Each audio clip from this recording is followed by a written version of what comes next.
You're listening to Making Money Online with Lisa Johnson, the podcast that tells you what it really takes to build a business and the simple steps to get you there. I'm determined to share with you the reality of easy, simple business marketing tips to make passive income so that you can start making money online. Hello, welcome to this week's podcast. My voice is all over the place today because I caught my second bout of COVID.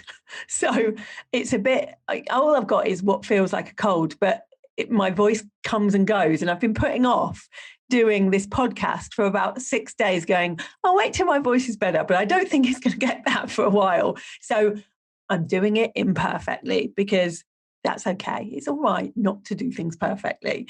So I'm showing you that that's okay by doing it myself. So today I wanted to talk to you about growing a team, because I think sometimes we wait too long to grow a team. I know I did. And I definitely wouldn't say I'm an expert at this. This isn't something that I teach necessarily, but it's something that I've managed to get right by doing things a bit differently to how I've seen other people grow teams. But I didn't have a team for much longer than I should have, if we're going to be honest about it, because I was a bit scared. If I think back now to like a year and a half ago when I had no team at all, I had got to a position where really I should have been hiring a team, but I was scared that what if I delegate and they don't do it as well as me, which I get now, I look back, is a really stupid thing to think, because of course they're going to do things better than you. This is their job. That's their zone of genius. But we always think, they won't understand how we do it, but they will. And I was worried as well that what if I have people come into the business and just like copy everything and go and do it themselves? Because I'd had that with clients. So I was a bit worried that they'd see everything behind the scenes. And that's a terrifying thought, somebody seeing every single thing behind the scenes. But I had got to this position where the only person that I'd hired since I started 5 years ago was a tech VA, and they were self-employed. So I'd hire them for a few hours a day and they'd go, or a few hours a week sometimes. That was the very first person that I hired, and they would go and do the bits that they needed to do, and they'd tell me if they needed a few more hours to do it, and I would just pay them for what they're doing. But I do think that I got to a point where, although my tech VA was brilliant, because she was self-employed, she was working for more than just me. And I got to a point where sometimes I work really quickly. One of the things that I'm known for is having an idea and executing it within 2 days and it being out there in the market within a week. And I couldn't do that because I'd have to tell my tech VA, who would then say, okay, well, I can do that in 2.5 weeks' time because I've got a lot on at the moment. And so it just wasn't working for me anymore, although it had been working okay up until that point. Even that, if I'm honest about it, even getting a tech VA at the beginning was scary because I couldn't afford it at the beginning. And I'd read everywhere that you have to start outsourcing before you can afford it. And I was like, but that doesn't make sense. But actually, it does make sense, because if you're doing all the things, you're not spending time on the thing that you're best at. And so, of course, it makes sense. I remember the first time I did a sales funnel, it took me, I reckon, 4 days to properly understand it and keep looking at YouTube videos and try and get it worked out. And then the second time I did it, I gave it to my tech VA, who did it in an hour. So, it doesn't make sense for me to spend 4 days on something that takes somebody else an hour that I could just pay for. So even though I couldn't afford it at the beginning, it made sense to go into the red for it, because I knew it would make me grow quicker and it would make my company grow quicker. And so we got to this point where it was me, it's tech VA that I used every now and again. And then I realized that we had hit 7 figures in the business and it was still just me and a self-employed tech VA. And people had been telling me for ages I needed to take people on, but I still had that fear. But I thought, I've got to get over it. So I tried to first recruit in the usual way. Like, okay, maybe I need an assistant first. And so I put an ad out. I think it went on Indeed and a couple of other sites, and I put it on my social media. And I tried to recruit that way. And it didn't really work. We hired 2 people. And they were employees. I knew I wanted employees because I knew that if you have an employee that only works for you, they're going to be a lot more invested in your business than somebody that has a self-employed business and works for 6 other people at the same time. So I got somebody in, and the person I got in, even though this was her only job, she did just see it as a job. And it didn't matter if there were things that needed to be done. If she wasn't in her working hours, that was it, down tools and go, and she wouldn't be able to finish it. And it's such a weird job, in an online business world, because it just doesn't work like that. There's stuff that sometimes you're going to be really busy for a whole week, and sometimes you can have a whole week off pretty much and not have to do anything and still get paid for it. But this person that I first hired didn't want to work that way. It was like, I am doing my 4 hours a day, I'm walking away. So it was tricky. And so I thought, well, this isn't the way to hire people. But also, to be fair to her, I was probably a really rubbish boss with no boundaries. She became my friend instead of my employee. And so she would spend 2 hours talking to me about her boyfriend and that kind of thing, and her dating. And I really wanted to say, look, we really need to get on and do some work. But I didn't, because I didn't want to be that person. Because I had no boundaries back then. This was like 18 months ago, 2 years ago. And so I knew that probably wasn't the right fit, but also that I needed to get clearer on what I actually wanted. Because I see lots of people take on VAs and PAs and say, oh, she needed me to teach her too much. And it took more of my time telling her what to do. And of course it's going to do that in the beginning, because they're not mind readers. And I think sometimes we say things like, no, I had a PA and she didn't really do all the things I wanted her to do. But we're not setting any expectations or any KPIs for that person. And yet we expect them to just be this magical person that does everything we want. So I do think half the time it's our fault as business owners when we get this wrong and we blame it on the PA or on the assistant. So I then thought, okay, this isn't working for me.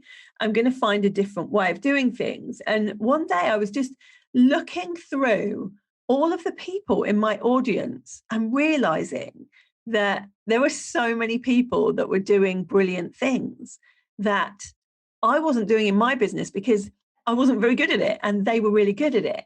So, for instance, that was about the time I started watching Zoe, who's my operations manager. And every time Zoe put something on, she'd do like, oh, I've just done this pivot table, or I've just done this really cool thing that works out the metrics of what you need for a launch. And I'm sitting here going, I don't do any metrics. I really need to sort out my metrics. I need to hire someone for that.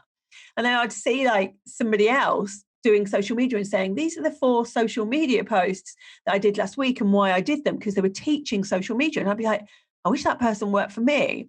And I suddenly had this light bulb moment that maybe I was doing things wrong. And maybe the actual right way is to try and hire people from my audience. And so I started just keeping my eyes open for people that were good at the things that I didn't want to do. And then I also started thinking, well, hold on a minute. I've got family that are working for other people doing really good things. So my sister she'd just finished maternity leave at the time, but my sister had been a graphic designer her entire life. She was brilliant at graphic design.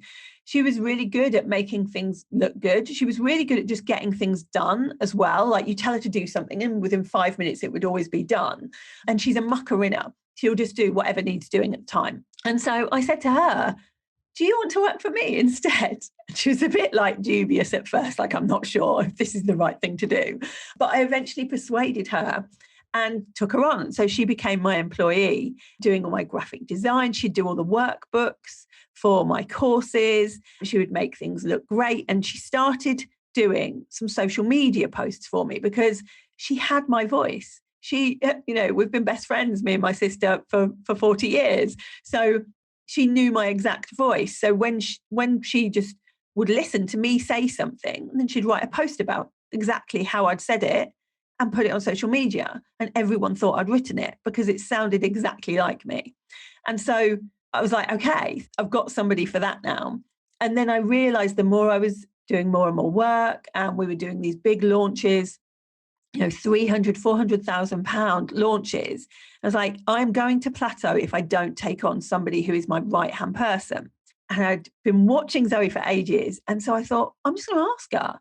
We didn't really know each other, But everything she was putting on social media was something that I wanted in my business. And I knew she had a business, and I knew her business was taking off really well as well. So I was like, oh God, if I leave it another year, she is going to be having a business as well as good as mine.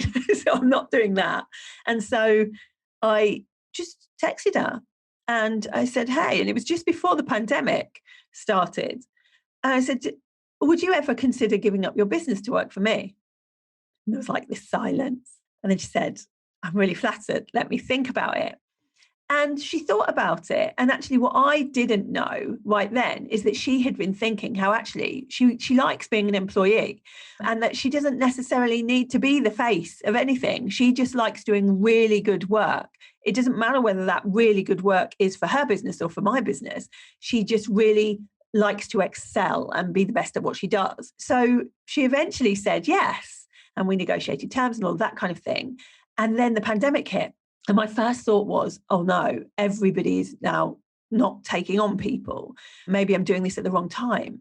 But then I thought, no, my business still has to grow. I have to start taking risks to make sure my business does still grow during a pandemic.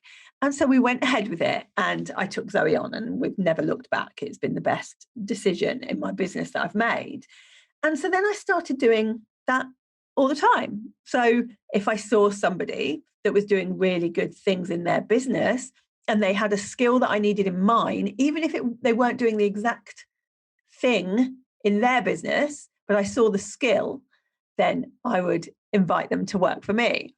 And it worked. My husband started being my copywriter because he was doing all this copywriting stuff for others. And I was like, what's happening here? Like, well, come work for me. And he has his own business as well. And then Sandra, who is my client concierge, she has such a calm manner about her and she's a very fair person. And so I was like, she would be brilliant in the business. And that continued to happen. So Kira, who is our membership manager at the moment, she came on board because she was helping. She actually came and interviewed for a completely different job. And as soon as I saw her, I was like, she needs to be front facing. And so I knew she'd be brilliant as a membership manager. And then Ange had her own business. She still has her own business that she works with her husband. But the main thing that made me want Ange to work for me is that all of the posts, the marketing posts that she was putting out for her own business were things I wish I'd said. It was all about integrity. It was all stuff that I absolutely love. And I was thinking, oh, I wish I'd have thought of that. And then I thought, marketing manager. And so now Ange works here too. And so there was a way that we did it that isn't how normal people, I suppose, hire people. But that's why it's really worked. And I've never regretted one of those hires. They've all been brilliant hires. The main thing I look for as well is attitude to the business. Because as an employee, the attitude has to be more important than what they know. Because you can teach people anything. You can't teach them to care about your business. And they all did. So that's how I found everybody. But there have been a few things that have made it work since we've got this team now we've just taken on my best friend since I was 14, Hazel. Hazel is a brilliant accountant, brilliant finance person. She's been working in a normal job, a 9 to 5 for her whole life, and started to help a few people in their businesses on the side with their accounting. And I thought, I'm constantly asking finance people questions. What if I had my own finance person that can help me with all the money side of things? And it was a no-brainer. So I asked Hazel and she came on board. And so now we're growing really quickly. We have new people coming on sort of like every 2 or 3 months, but every single hire, it helps with the revenue that I'm bringing in and that they're bringing in now. So it's all been worthwhile. And yes, of course, when you take on more staff, your profit margin is going to go down. But we were very lucky that as a business, we had such high profit margins to start with that we could afford to take on staff and have a bit of a dip in the profit. I think we went from about 88%, 90% profit to something like 78% profit, which I'm very happy with.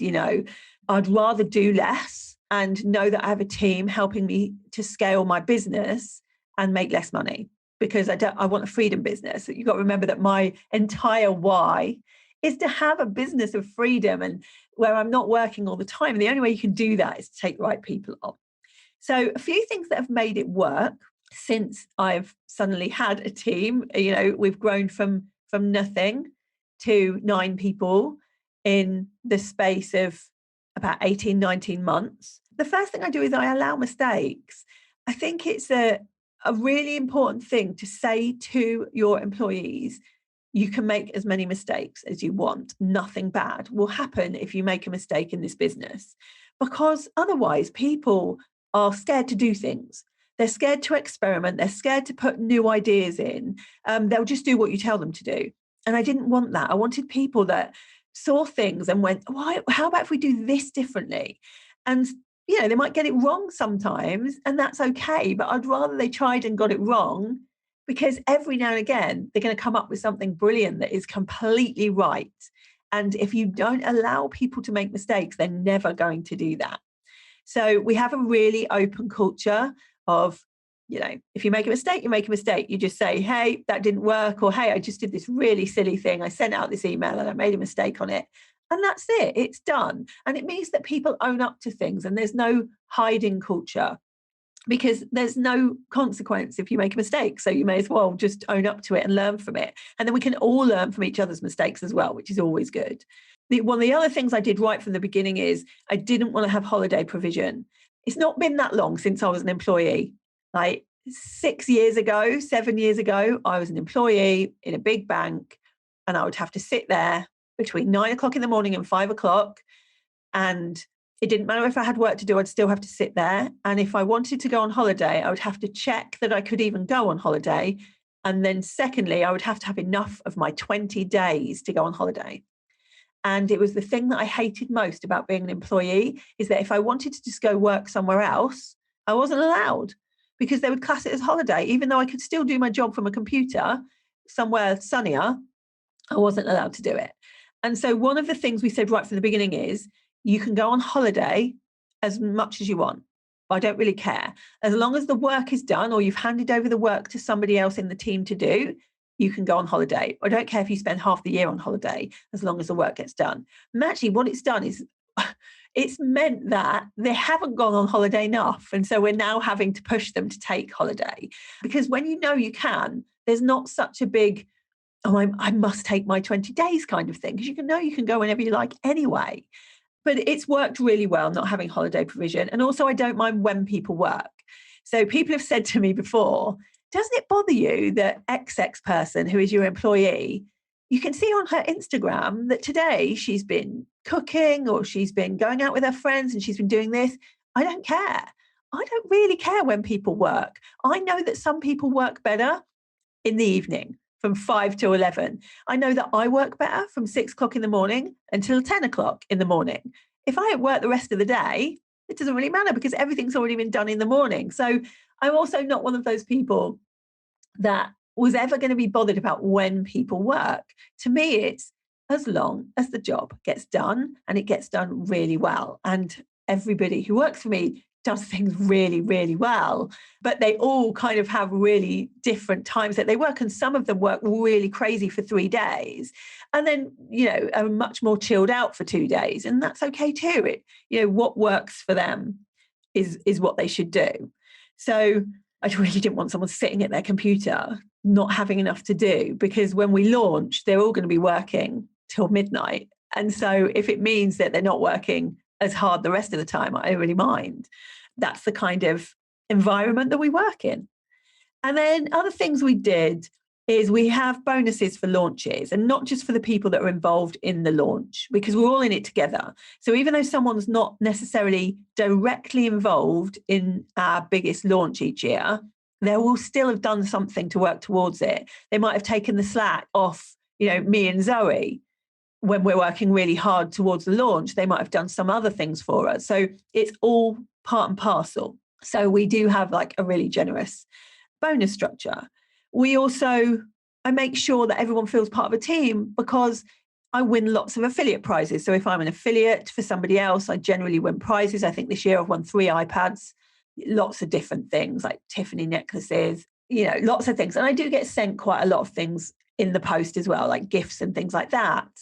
And I share them out between the team. These aren't things that I won, and the team won them.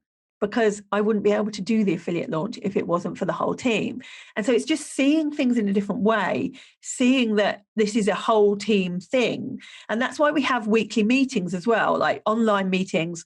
Some of my employees I've probably seen twice in total in their life because we do everything on Zoom. So we have weekly meetings. We speak to each other every day in Slack, all of us, and we see each other on Zoom once a week. And that's so that people can talk about what's happening in their life, what's happening in their part of the business, what are they having trouble with, how can anyone else help? And also so that we're working towards the same goals. It's really important that everyone in the business knows where you're going to, what you're trying to get to, and why, and how you do things. And it's why our integrity culture is so ingrained, because we talk about it so much on the weekly meeting.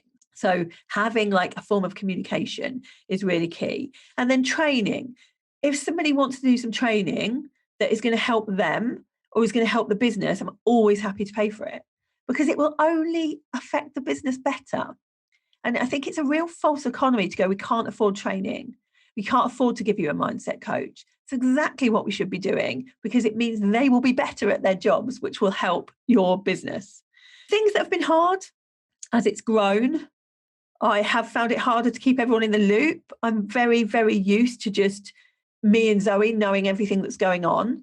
And so because it grew really quickly, I sometimes make quick decisions and I forget to tell anyone else. And so then they'll be like, what's happening next? What's this thing that you're launching next week?